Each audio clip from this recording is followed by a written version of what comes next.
예수님 이름에는 분명하게 권세가 있습니다. 성도들에게 세상에서 가장 가치 있는 이름 하나를 찾으러 간다면 예수 그리스도 이름임을 찾아야 합니다. 예수의 이름에 있는 구원입니다.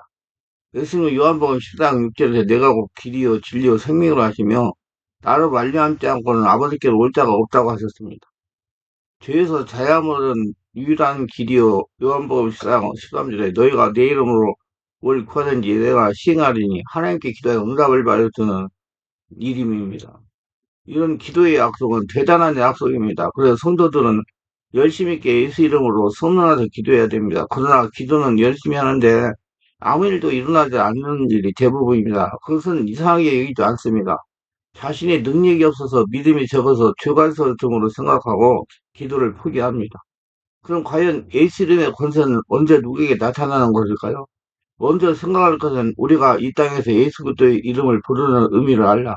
기도는 나를 위한 것이 아니라 하나님을 위한 것임을 잊지 말아야 됩니다. 즉 예수 이름을 사용하는 목적이 나를 위함이 아니라 하나님의 영광을 위함이어야 한다는 것입니다. 예수 이름은 내가 하나님의 영화로 주신 것이 아니라 하나님께서 나를 사용하시게 해 주신 이름이라는 말씀입니다. 이를 알고 성령으로 기도해야 됩니다. 성령 안에서 예수님의 권세가 나타나는 겁니다. 우리 교회가 지방에 있을 때 조그마한 중소기업을 하시는 성도가 있었습니다.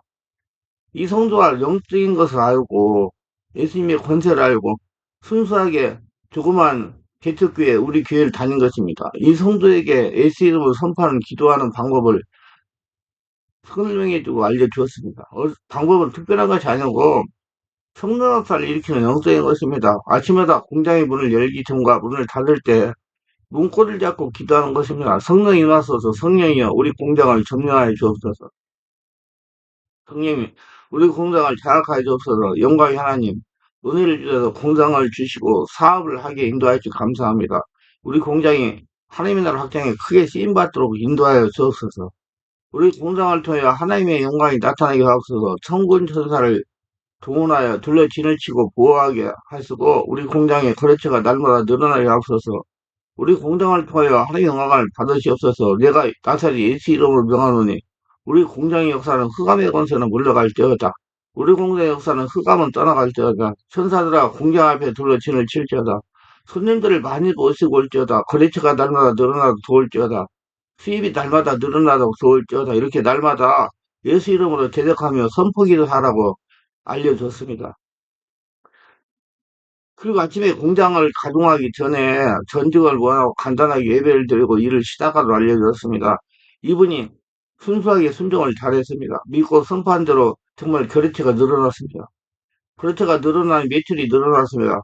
항상 지난달보다 이번 달 수입이 늘어난 것입니다. 믿고 예수로 선포한 대로 역사가 일어난 것입니다. 어느 달은 배로 수입이 늘어나게 됐습니다. 하나님께 11절을 빠짐없이 잘 드렸습니다. 그 시절은 IMF 시절이라 다른 모든 공장이 어려워도 어려움을 몰랐습니다. 하나님이 믿음을 보시고 역사를 하신 것입니다. 이렇게 예수님으로 사는 선포 기도는 기적을 체험하게 하십니다. 성령의 임재에 잠재게 선포하시기 바랍니다. 지금 코로나 때보다 더 어렵다고 그랬잖아요. 믿음을 가지고 우리 믿음의 성도들 선포하시기 바랍니다. 그러면 여러분도 이런 기적을 체험할 것입니다. 그러면 눈에 보이는 가시적인 현상이 일어날 것입니다. 여기에는 아주 중요한 영적인 원리가 있습니다. 공장을 성령의 권능으로 장악을 했다는 것입니다. 아침 저녁으로 공작물을 잡고 제작하며 선포하며 기도를 했습니다. 날마다 업무 시작 전에 예배를 드렸습니다. 이 모든 것이 성령께서 공장의 모든 지역과 장소를 장악하도록 하는 적극적인 영적인 활동이었다는 것입니다. 사업장이든지 공장이든지 교회든지 성령이 온전하게 장악을 해서 성장하는 것입니다. 귀신이 떠나가고 할례라가 되어야.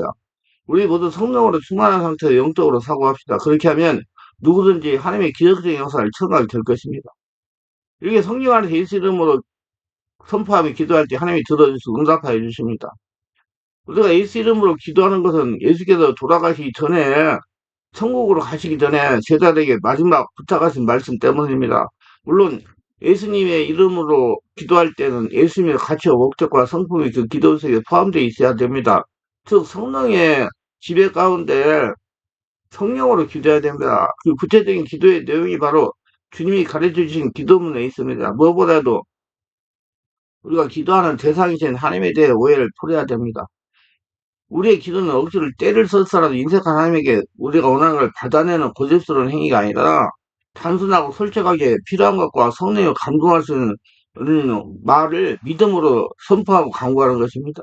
그리고 예수 이름으로 기도할 때 우리가 받게 될 가장 좋은 응답은 바로 성령이라는 것을 알아야 됩니다. 기도할 성령을 주십니다. 이것이 바로 예수께서 우리에게 예수님의 이름으로 기도하러 가르쳐 주신 장정한 이유입니다. 이 부분에 대하여 조금 더 깊이 묵상할 필요가 있습니다. 예수께서 승천하기 전에 제자들에게 남겨주신 말씀은 오직 성령이 너희에게 말씀면 너희가 권능을 받고 예루살렘과 온 유대와 사마리아 땅까지 이르되 증인이 되라 하시니라. 사도행 1장 8절 말씀입니다. 누가복음 11장에서 주님은 우리가 예수 이름으로 기도하면 성령을 받게 될 것이라고 말씀하셨습니다. 성령은 여러분 하나님이십니다. 삼위 하나님. 여러분 하나님이 여러분을 지배하는 거예요. 그러니 말의 권세가 나타나고 감동을 선포하면 그대로 기적이 일어나는 것입니다.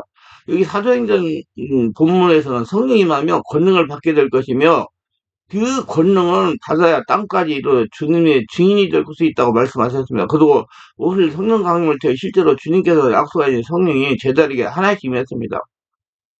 자, 그렇다면 제자에게 성령이 임함으로써 받게 될 권능이 구체적으로 무엇일까요? 오순절 성령 강림 당일에 제자들이 다른 나라의 말로 방언을 말함으로써 예수 그리스도의 복음이 선포되는 정말 놀라운 일이 나타났습니다. 그러나 방언을 권능이라고 표현하기는 무엇인가 충분하지 않다는 느낌입니다. 성령이 임하심으로 제자들이 받게 될 권능은 무엇일까요? 베드로가 행한 오순절 설교에서 그 권능의 의미가 잘 설명되고 있습니다. 이스라엘 사람들아 이 말을 들어라. 너희도 아는 바와 같이 하나님께서 나사렛 예수 큰 권능과 기사와 표적을 너희 가운데서 베풀어 너희 앞에서 그를 증언하였느니라. 사도행전 2장 21절 말씀입니다.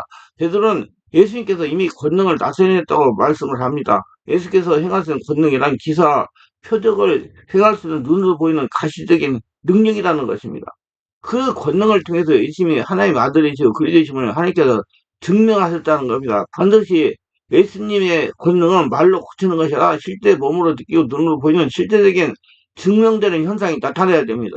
정리하자면 권능은 기사와 표적을 행하는 능력인데 그를 통해 예수가 증명이 될 수 있는 그런 능력입니다. 자, 그렇다면 오순절 성령 강림 사건을 통해서 제자리 받게 될 권능은 무엇일까요? 그것은 예수가 똑같은 것입니다. 기사와 표적을 행할 수 있는 능력입니다. 그 권능을 사용함으로써 주님께서 하신 말씀처럼 제자들은 비로소 땅까지도 예수님을 증언하는 사역을 할 수 있게 되었던 것입니다. 그러니까 예수님께서 제자에게 예수님의 이름으로 하늘 아버지께 기도하여 성령을 받으라고 말씀하신 이유는 결국 제자들이 성령을 받아야 이와 같은 권능을 사용할 수 있게 되기 때문입니다. 성령이 주인 되어야 권능은 성령으로 성령 안에서 기도할 때 기사와 표적이 나타나기 때문입니다. 그렇기 때문에 예수님의 권능을 사용하려면 반드시 성령으로 세례를 받아야 됩니다. 성령을 세례받고 성령 충만, 성령의 불이 심령에서 나와야 됩니다. 그렇게 해서 실제로 초대교회에서는 성령 받은 제자들이 또 말미암아 많은 기사와 표적이 나타나게 되었습니다. 그 중에 첫 번째 사건이 바로 성전 비문에서 부글하던 남에서 목격해 된 장인을 베드로 요한이 치유한 일입니다. 이때 베드로가 그를 향해서 뭐라고 말했습니까? 베드로가 이르되 응가하면 내었거니와 내게 있는 이것을 내게 주노니 나사렛 예수 그리스도 이름으로 일어나 걸으라고 사도행전 3장 6절에 말씀했습니다. 여기서 우리가 중국에 그걸 베드로가 권능을 행하면서 사용한 나사렛 예수 그리스도 이름으로 하는 말입니다.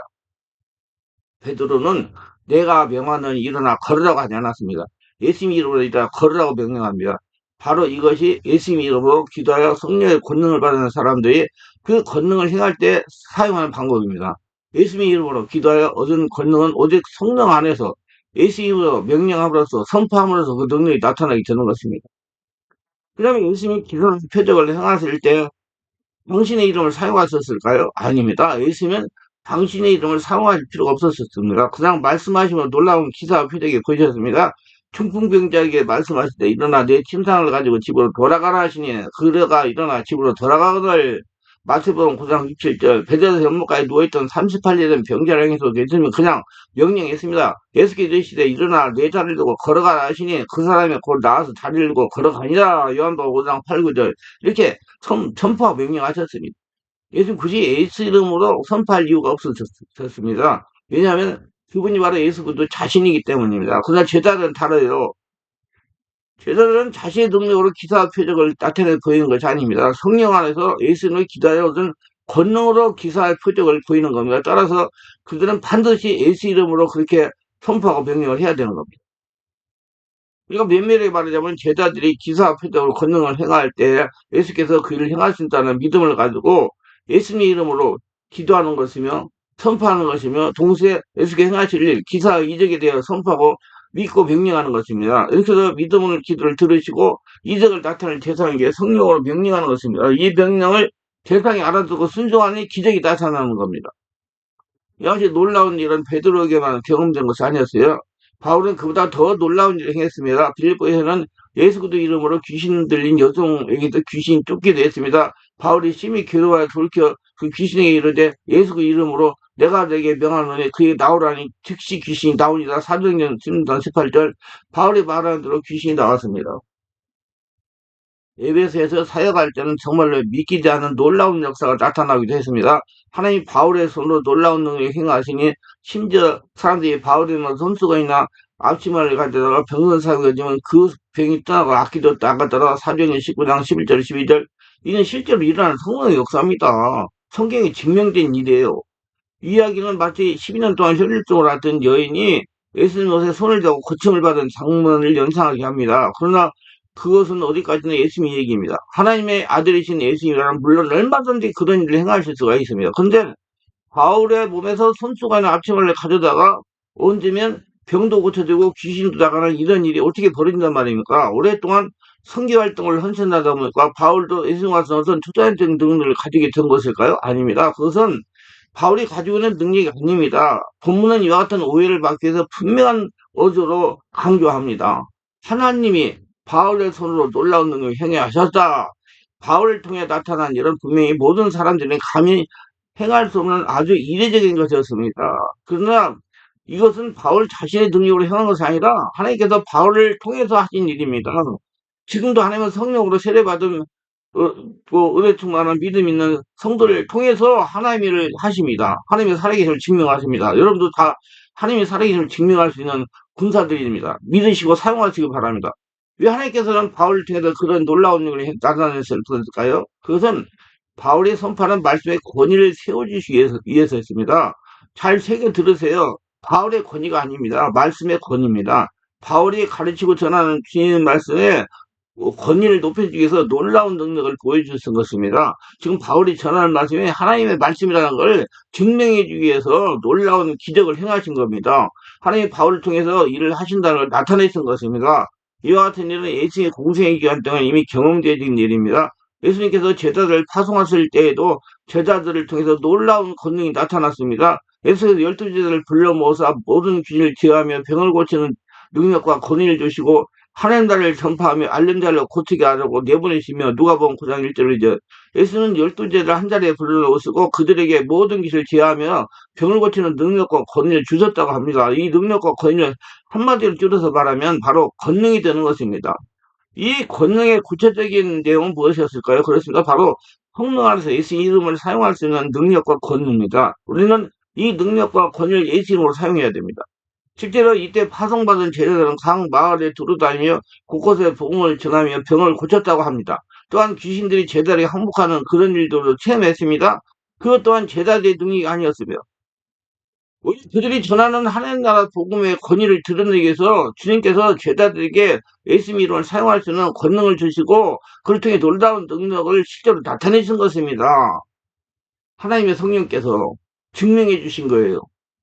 베드로와 바울이 행했던 권능도 이와 같은 예수님 이름을 사용했던 예수님이 하시는 능력이었습니다. 그걸 통해서 놀라운 기사와 표적이 나타났던 겁니다. 그러나 예수님 이름을 사용한다고 누구에게나 이와 같은 놀라운 일이 나타나게 되는 건 아닙니다. 바울이 에베소 사역할 때 예수님 이름으로 귀신을 쫓아내는 걸 본 마술사들이 흥렬 했던 일이 있었습니다. 이에 돌아다니며 마술하는 어떤 유대인들이 시험 삼아 악기 들린 자에게 주 예수 이름 불러 말하되 내가 바울의 선판에 예수 의지하여 너에게 명하노니라고 하더라. 사도행전 19장 여기에서 돌아다니며 마술하는 어떤 유대인들은 그냥 눈속임수로 사람들 즐겁게 해주는 마술사를 의미하지 않습니다. 이들은 사실 귀신들을 쫓아내는 유대인의 테마사였습니다. 사도행전 8장에서 빌립의 사마리아 성에서 내려가 복음을 전하고 만난 시몬이라는 마술사나 사도행전 13장에서 바울의 첫 번째 형제회 중에 그부로에서 바보에서 만난 바알스란 유대 거짓 선지자인 마술사도 엄밀하게 말하면 사실 퇴마사자들이었습니다. 물론 그들이 행하는 눈속임이 가짜 마술에 불과했지만 그걸 잘 모르는 사람들은 퇴마사에서 큰 영향을 행사하고 있었습니다. 그러다가 빌립이나 바울을 통해 진짜 능력이 나타남으로써 그들이 가짜 행세가 들통나고 말았습니다. 바로 이곳 예배소도 그와 같은 여기저기 떠돌아다니며 사기쳐서 먹고 사는 가짜 퇴마사에 나타났던 겁니다. 그들이 바울을 모방하여 시험삼아 악기 들리는 사람을 축제하려고 했습니다. 악기 들리는 사람에게 내가 바울이 접하는 예수를 의지하여 너에게 명하노라고 말하면서 예수 이름으로 귀신을 쫓아내고 했던 것입니다. 아마도 바울이 예수 이름으로 귀신을 쫓아내는 장면을 목격했던 모양입니다. 자, 그는 어떤 일이 벌어졌을까요? 그들도 정말 귀신 쫓아낼 수 있었을까요? 악기가 대답하되 내가 예수도 알고 바울도 알거니와 너희는 누구냐면 악기 들린 사람이 그 사람이 뛰어올라 눌러 이기니 그들이 상하에 벗은 몸으로 그 집에서 도망하니라. 사도행 19장 15, 16절. 그렇습니다. 예수 그리스도 이름을 아무나 큰 소리 부른다고 하더라도 만일 그가 예수님의 주인으로 믿지 않는 사람이라면 그에게는 아무런 능력으로 나타나지 않습니다. 예수 믿고 예수 태어나 성령이 집었고 예수 인생을 산지 않은 사람에게는 아무런 능력도 나타나지 않습니다. 왜냐하면 그 능력의 그는 예수 그리스도 이름이 있는 것이 아니라 예수님 자신에게 있기 때문입니다. 예수께서 행하신다는 믿음이 없고 예수로 거듭나지 않았는데 그 이름을 부른다 무슨 일이 나타나겠습니까? 이거 확실히 아셔야 돼요. 그러니까 예수 이름으로 귀신을 쫓아내지 못한 거예요. 믿음이 없이 부르는 예수 그리스도 이름은 아무런 능력으로 나타내야 하는 공허한 주문이 되고 맙니다. 이것이 바로 하나님께서 십계명을 지켜서 엄중하게 금하신 하나님의 이름을 망령죄 일컫는 죄를 범하는 것입니다. 그렇기 때문에 여러분 성령으로 거듭나고 예수 믿고 주께서 태어나 성령으로 거듭나고 성령을 새로 받고 성만 받고 성령 말씀을 깨닫고 온전히 한일한 성전된 사람이 성령의 감동을 받아서 예수를 선포할 때 귀신이 떠나가는 거지. 그냥 예수 이름으로 명령하자 떠나라 하면서 떠나는 거 아니에요. 육체의 사람에게서는 안 일어납니다. 성령으로는 영의 사람에게서는 나타납니다. 모두 잘 알고 성령으로 새로 받고 충만만 받고 영의 사람 하나님과 통하는 복된 자가 되어서 하나님의 기적을 일으키며 하나님 살아있를 증명하는 도구들이 다 되시기 바랍니다. 기도합니다. 오늘도 저희 설교를 끝까지 들어주신 분들 축복가 없어서 특별하게 구독, 좋아요, 알람 설정, 고교하신 분들 축복하셔서 성령 세례받고 충만받아 예수님이 살아계심을 증명하며 하나님께 쓰임받으며 영광 돌리며 하나님의 복을 거둬들이며 살아가는 복된 자들이 다 되게 하옵소서. 예수님 이름으로 기도합니다. 아멘.